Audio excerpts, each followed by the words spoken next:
Hi, good evening. My name is Morgan Voigt, and the date is June 7th, 2020. And today we're going to be discussing the case for case connections, cases 1 and 3 specifically. All right, so case 1, we have a newborn girl who appears normal at birth, but within 24 hours she develops lethargy, hypothermia, and apnea. The attending physician suspects a metabolic disorder, so he consults and does a panel of labs.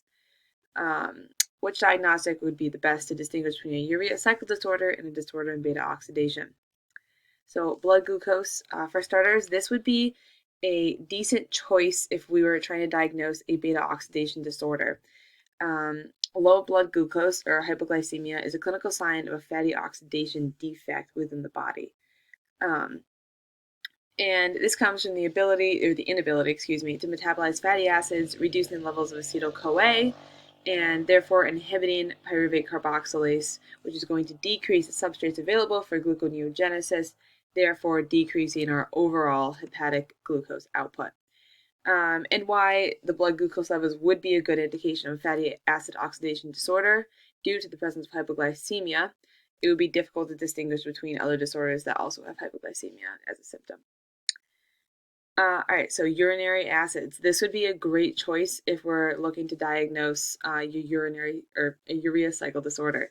Uric acid is an intermediary in the pyrimidine metabolism, and in this process, uric acid is converted into the active form of ribose 5-phosphate and then delivered into the urea cycle. And as we know, the urea cycle is essential for excreting toxic ammonia in the body. So these elevated levels of urine orotate are going to help us indicate deficiencies in enzymes such as ornithine transcarbamylase, or OTC for short. Serum fatty acids. So serum fatty acids would be very helpful in diagnosing a deficiency within the process of beta oxidation. So elevated levels of fatty acids in the blood are going to indicate that the body is unable to transfer fatty acids into the mitochondria for oxidation. And this would be indicative of a deficiency in the enzyme palmitoyl transferase 1, or CTP1, and this is the enzyme that controls the entry of the long-chain fatty acid acyl-CoA into the mitochondria.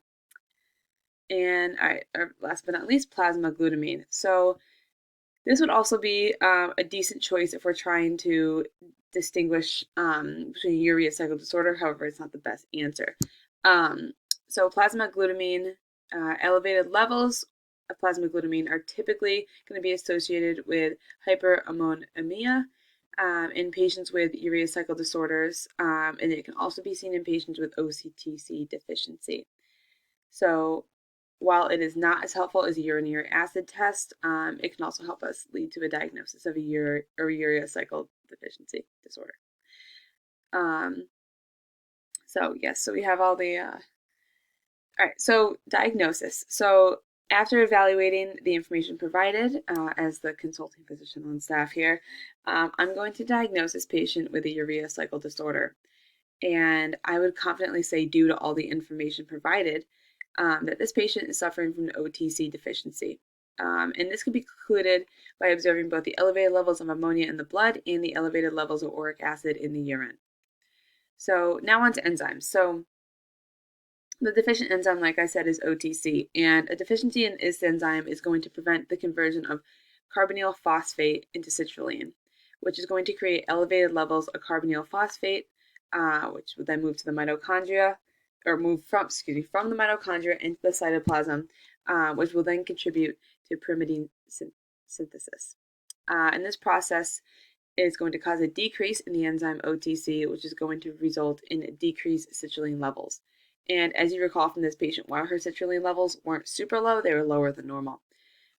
So uric acid will not be utilized, causing excess amounts to be excreted in the urine, which is why, again, we saw this as a symptom in our patient. This diagnosis is also supported, this diagnosis supports the symptoms in OTC deficiency in infants because it's typically characterized by lethargy, unwillingness to eat, and apnea. So the enzyme that is least impaired is carbamyl phosphate synthetase 1. And this is due to the fact that CPS1 is a regulatory enzyme, and it's also due to the fact that it is the first enzyme present in the urea cycle. So it's producing and it's functioning properly, because as we can see later on in the urea cycle, you see the intermediates are present, which proves that CPS1 is functioning.